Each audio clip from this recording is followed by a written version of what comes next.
And I'm back. What's up, YouTube? I wonder if you missed me. I have been off the platform for the past week. And that is because Thursday, 7 days ago, we were given a strike for our channel. And that was for breaching community guidelines. Specifically, it was for a video that was uploaded in September of 2019 with David Icke, where he was talking about the phone calls made on one of the hijacked planes during the 9/11 attacks. And they said it violated their policy for hate speech, which I thought was interesting because there was no hate going on. He just had some doubts and some conspiracy theories about what happened on 9/11. Again, that video had been up for 8 months, but that was the one that was flagged, and we got delivered our strike against community guidelines, which meant I could not upload or live stream on YouTube for 7 days. And that is the decision they made.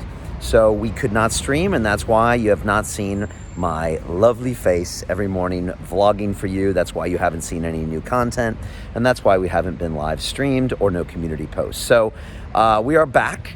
I do not know how long we are back for. If we get a second strike, we'll be gone for 2 weeks. And if we get a third strike, we'll be off the platform. Of course, they can deliver those strikes whenever they want. And it seems to me why ever they want, because we've got so many videos up. I guess perhaps, depending on how you interpret the community guidelines, we could be violating things left and right. And so, this is my ultimate beef with some of these technology platforms, is their community standards are so vague and broad that they can subjectively take you off the platform if they don't like your style. And for me, this seems to be the ultimate form of persecution. And yet, since it's a private company, and yes, I opted into their community platforms, then technically they are allowed to do whatever they want. But what if they didn't like the color of my skin and they said, you can't come into my restaurant? Would that be okay for a private business to do if it didn't follow their community guidelines, that we don't serve black people or gay people or Jewish people or Muslim people? Would that be okay? I don't think we would think that's okay. And yet, we think it's okay for our speech to be taken away, an ultimate human right, if we violate a community policy that violates my human civil rights here. European Union, Article 10, says that I have the right to express myself. The First Amendment of the Constitution from 1791 says I have the right to free speech and I have the right to freedom of press. There are precedents everywhere, including here in the UK, that give me that right. So these are the questions I have for some of you the platforms. And honestly, I'm not saying this out of anger and angst. I know you have a company to run, but I also have a voice that I think needs to be heard, and voices that need to be heard. And I feel like I'm being persecuted for who I am, not for the content I produce. And we can look at it across the board. You can see some content is allowed and some content isn't. And again, I can draw comparisons to racial discrimination, religious discrimination, sexual preference discrimination, all of that stuff, and I don't see many differences. And so instead of complaining, because I'm not a victim and I don't want you to treat me as a victim, I've decided to do something about it. So I have written an open letter to governments, to regulators, to technology platforms, and you can find it at londonreal.tv/letter. And I'm asking for your signature. And I want to get a large amount of signatures. Now, we got 1 million people on the Rose Icke 3 episode. So, I'm wondering if we can get those kind of numbers for the signatures on this letter. But I want to send a message out to the governments, the regulators, and the technology companies that we want our human rights, and we want them now.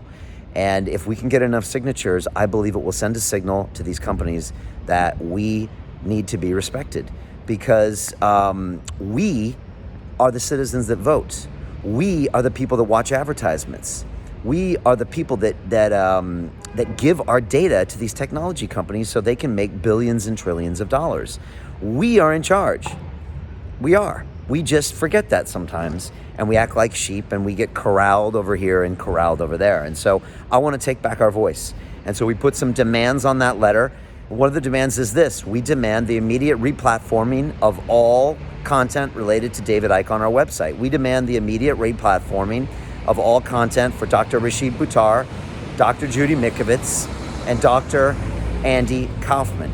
We also demand the right to stream uncensored anytime we want. And I also am asking for the governments of the UK, the US, and the EU to enact legislation to guarantee my digital freedom of speech. And this is what we're talking about here, folks. Again, a private company acting as a public utility is saying that I am not allowed to use their service. Again, how is that different than if I was in the 1950s in the South and I was a black man trying to get breakfast at a diner and they said, no, you can't, you have to go around the back. Well, I feel like this is similar. Religious persecution, all of that stuff. And I think it needs to stop right now. These companies are public utilities. Look at the current crisis. They are the ones that are giving us the information about what we have to do and where we have to stay. Look at any video on YouTube that is COVID-19 related. There's a public service message below it. So these companies cannot just say we're private and we can do whatever we want. It's not fair, it's not legal, and it's not moral, it's not ethical, and it's not right. And so we are here to say that we are fighting back. So again, please, I'm asking you to join me and sign this letter. It's londonreal.tv/letter. For those of you on YouTube that are watching, please read this letter. And these are our grievances. I don't think these are unreasonable. And again, I go into very, very serious detail exactly what happened to me, how for 9 years I broadcast long-form conversations to make this world a better place, 500 million views, over 3 million subscribers, over 5,000 graduates from my academy. Millions of people's lives have changed in a positive way because of my content. And now I'm being censored and banned. I do not call for violence. I do not call for the destruction of property. I do not call for revolution. I call for education. That's what I'm asking for. And that's what I'm asking you for. YouTube and Facebook and Instagram and LinkedIn, let us put these messages of education out there from medical doctors, and let us have a debate, an informed debate that allows us as citizens to move forward and make intelligent decisions, even for you, even for your kids and your grandkids. And that's what we're asking for, and that's what this open letter is about. So like I said, please join me. Let's get enough signatures on this where they can't ignore us, to where the UK Parliament has to act, the US Congress has to act, the EU has to act. Let's make these platforms realize that you are the boss. You are the customer. They are making massive amount of money off your data, off of your eyeballs for advertisements. These members of the government require your votes for us to put them in there. So why aren't they doing the things for our freedom? That's my question to them. So I am currently back on YouTube. I don't know how long it's gonna last. I really do not.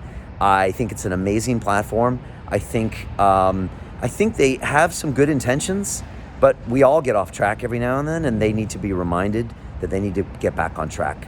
And again, watch this space, because I was thrown off this platform for 7 days for a video I put up 8 months ago that nobody said anything about, and then it was brought up as hate speech, which it's not. I'll post it again on another platform and you can decide. Again, this is a subjective view. There was no due process here.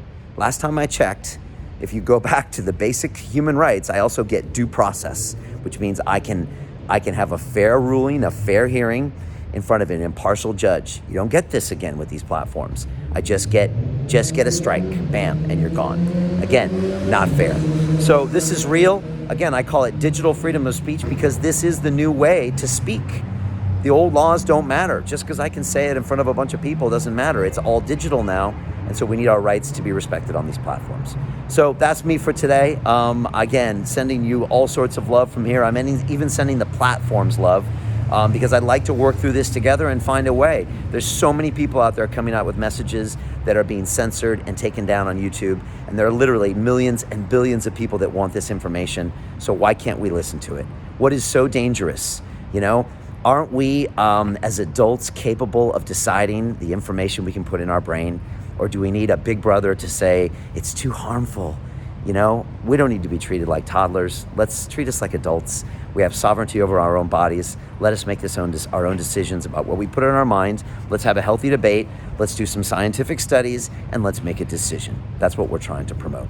So thank you so much for this. I'm Brian Rose at London Real. Again, go check this letter out, londonreal.tv/letter. Share the page with as many friends as you can. Sign it. Let's send a signal that we've had enough.